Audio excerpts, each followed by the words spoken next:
Nigeria's House of Representatives, country's lower house of parliament, has approved the Nigeria Startup Bill on its third reading.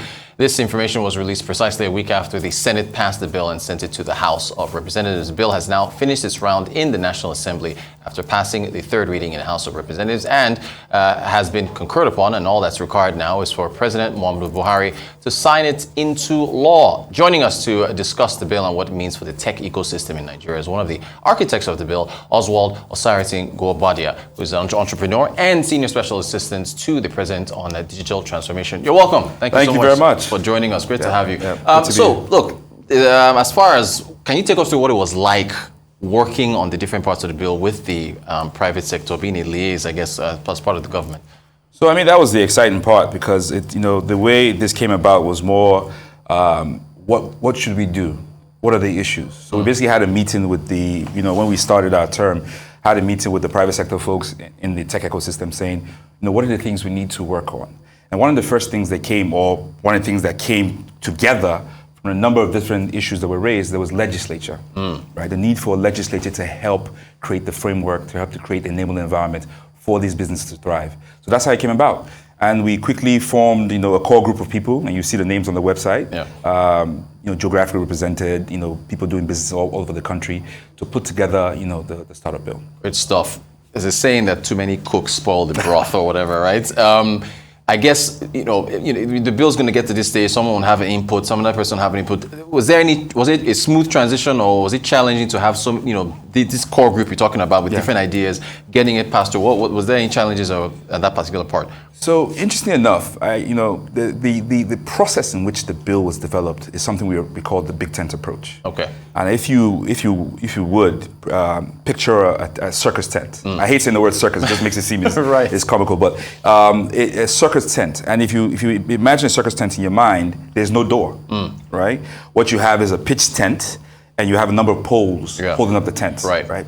So we see contributors to the bill as poles, and the door is wide open, and we pretty much welcome anybody to come join the effort. Gotcha. But in a circus, it's a circus master. Right. So there are a few people who are actually controlling the dynamics of how things are, discussed and contributed. So this kind of averted the too many cooks issue because at the end of the day, it was a joint effort among both private sector and public sector people. Fantastic. We celebrate that when we have those collaborations.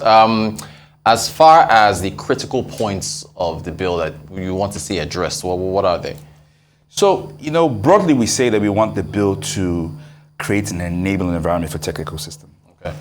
To achieve that, one of the key things we looked at was, what are the issues? We actually went through the process, of going through existing legislature, looking internationally into the world and looking into Africa to see what was already done and what the benefits of those things are. And then ultimately after doing that, we now said, what does the Nigeria startup bill look like? Based on the information we've seen. I mean, I'll give you an example. One of the very interesting things that was done in Tunisia is that the government actually would pay you a salary to do a startup. Really? Yeah, that's exciting, but we felt that may not work in our environment, so it didn't make the bill. Right. So that kind of process happened in the very starting point. And we developed a framework document which was circulated, and a lot of people gave inputs on what they thought about the framework document, and that now led to the actual development of the bill. So now as for provisions that was critical, the key foundation of the bill, and one of the key issues we believe is a problem in the tech ecosystem, is lack of collaboration between the two parties. Okay. Right? And I've sort of given away by saying two parties. Right. So being an entrepreneur myself, I'm also guilty of saying I am the ecosystem. Right? So this is one of the things that startup founders do.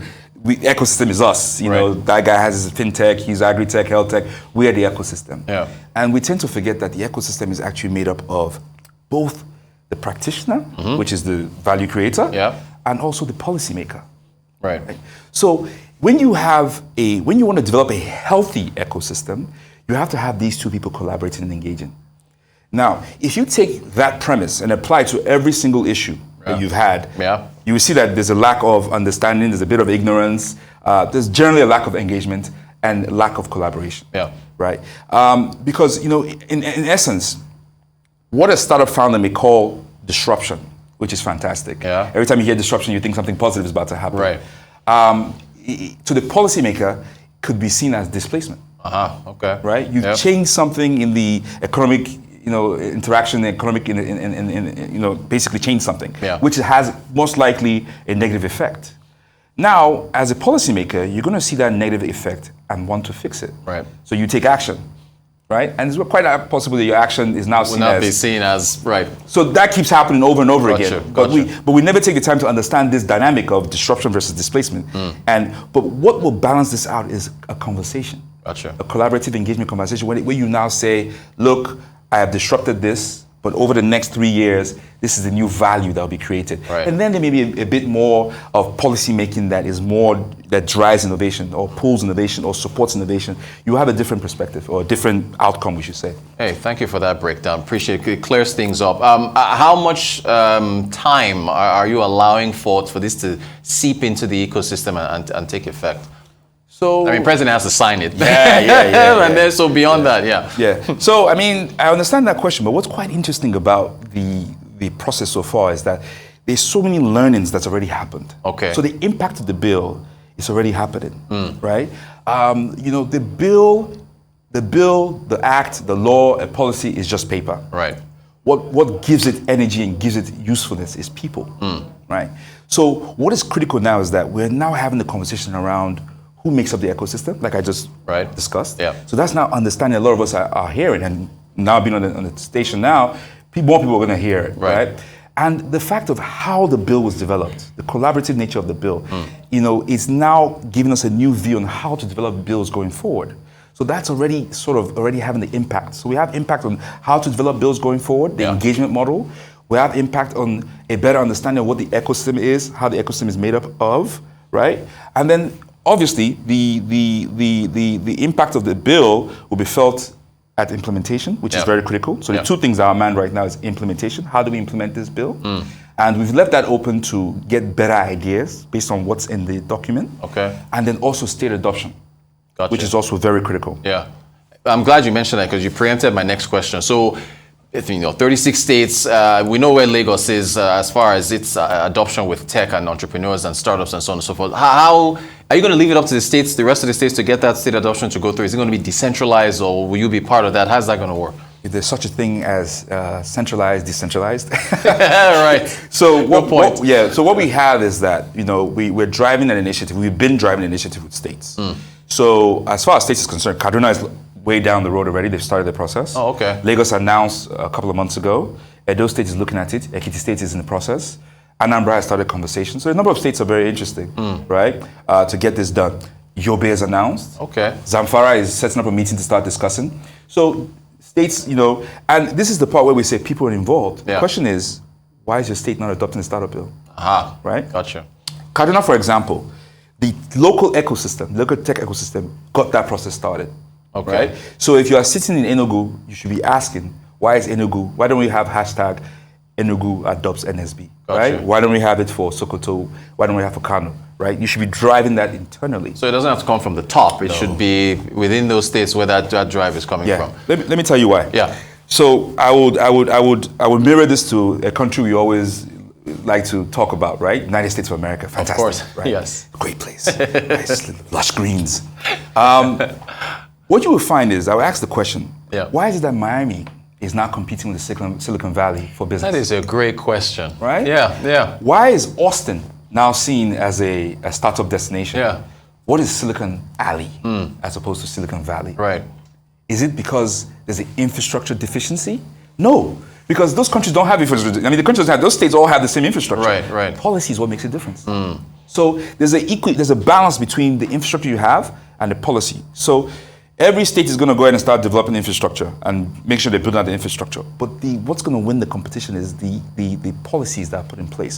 So NSB per state will now start serving as a competitive advantage as to how you implement your NSB. Right? So ultimately what should happen is that I have a business. All the resources for the business will do better if I'm sitting in Sokoto. But because there's no legislature, I'll go and start my business in Lagos. Gotcha. No, you really should be in Sokoto. Right. So that's what we're looking at. So we're not really looking from a negative perspective. We're looking from a positive perspective. How can states use the NSB along the next couple of years to drive the startup revolution in their own states? Gotcha. Somebody's sitting in Amsterdam and they're looking at Nigeria. They start looking at states. policy is a very big part to how a company would decide where they want to set up. Fair enough, fair enough. Is this, you mentioned earlier about keeping the door open with the circus analogy. Is this one size fits all, or does it leave room for, tweaks down the line? That's the bill, that is, yeah. No, the bill is actually, I just had a conversation with some people yesterday where I said the bill is a seed. Gotcha, okay. Right? So the bill was done in the way that it plants seeds in a number of different areas. What we're looking for, what I would say would be, something I would say we're being successful, would be that a year from now, 2 years from now, we've lived through this bill and we're now doing amendments. Gotcha. And the amendment is not driven by me. It's driven by somebody in the tech ecosystem, and they believe that this one could be better, this one could be better. The bill, it can never be perfect. Gotcha. Right? So it's a living document and we want to grow it. It's a baby and we want it to be a full-blown adult. Because Nigeria and Africa has the potential to be a market leader in this tech-enabled space. Yeah. Right? We need infrastructure and we need the right policies and regulations. And the way to get that is by, you got to push both sides together, right? Yeah. So the bill is now it's not one-stop everything, but it has seedlings that people need to say, I don't like, 3 and 4, but 6 and 7 is my baby. Yeah. And I'm going to drive, I'm going to take it personally and push it within my own ecosystem, sub-ecosystem, and drive 6 and 7. Everybody needs to get engaged. They need to believe the bill is for them. It's for you. I like that way of putting it in the hands of the people and the ecosystem itself. How would you describe, you're Special Assistant to the President on Digital Transformation, how would you describe the President's attitude towards tech and its potential for the country? Well, what I've been saying to people of recent, I know you asked me about the President, but I will give a special shout out to my boss, right? Professor Gambari. He and the President are very excited about the potentials. Okay. If you look at the President's speech, I believe it was either 2021, that's kind of what spurred this on. Yeah. He clearly stated that, that Nigerians are very creative, energetic people, and that we need to look at legislature to help drive and support their goals and visions. And that's where this bill was born from. Gotcha. If you look at the website, you will see first page, we took that speech, put it there and say, this is a direct, actualization of that dream, right? The speech was a vision statement. This is the actual actualization of a bill to support the tech-enabled, right? And when you look at it from that perspective, it should be that, within the next government, somebody else takes that same speech and says, here's a bill to support agriculture. Here's a bill to support creative, so that should be the mindset. So I would say that, the government, there's a lot of things on the table, but this has been given, a law firm that I'm quite familiar with today put out a sort of a diagram of the path of the bill. Yeah. We were just in first draft last year this time. Right. You got it. And the bill's been done passed. in a year. Yeah. It does not happen without the right support. Yeah. Right. So I think if anybody's doubting the excitement within government, the excitement within the ministries that are involved in this, and the excitement in the villa with the President and my boss, Professor Gambari, you should just look at the pace.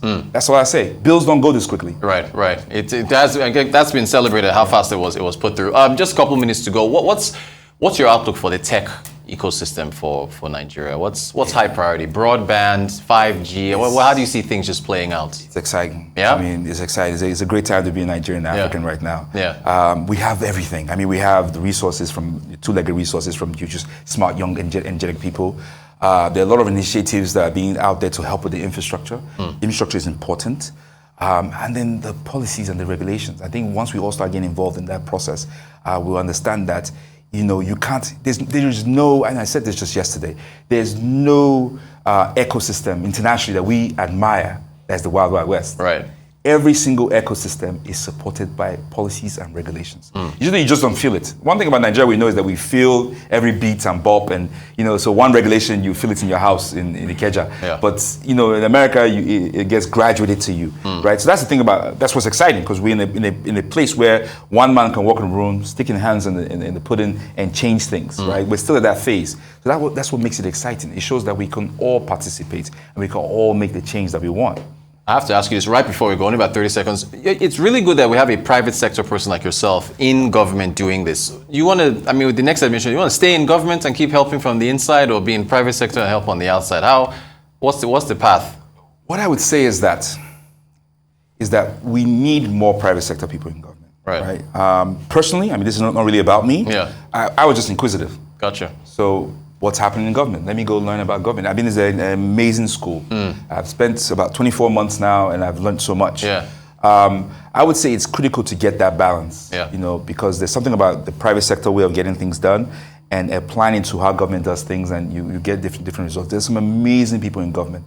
And when I say government, I mean the government that doesn't transition. Right. Gotcha. Right? So a lot of times people talk about, I was asked this question yesterday, what's going to happen when this government leaves? Right, and the new administration. And I say to them, what are you talking about? The real government never leaves. Gotcha. You have civil servants. There are people who have been there 20 years, and these guys are amazing.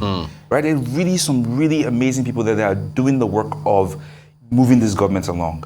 But what is critical is that new ideas are always needed, and that's why the collaboration part is exciting. You can't expect somebody who is in the public sector to understand some new technology that only 2 people or 3 people know. Gotcha. Right? So somebody has to bring it, into the forefront. That we're all getting educated together to see what the right policies are to drive our growth. You know, we're in a good position to lead this market. We just need to get our infrastructure right and get our policies and regulations right, and we'll catapult, if not rocket launch. Great analogy there. Look, thank you so much for joining us. Oswald Osaretin Guobadia, Senior Special Assistant to the President on Digital Transformation. Thanks for talking to us about the journey of the Nigerian startup bill, and we wish the country the best of luck in getting this through. Thanks so much.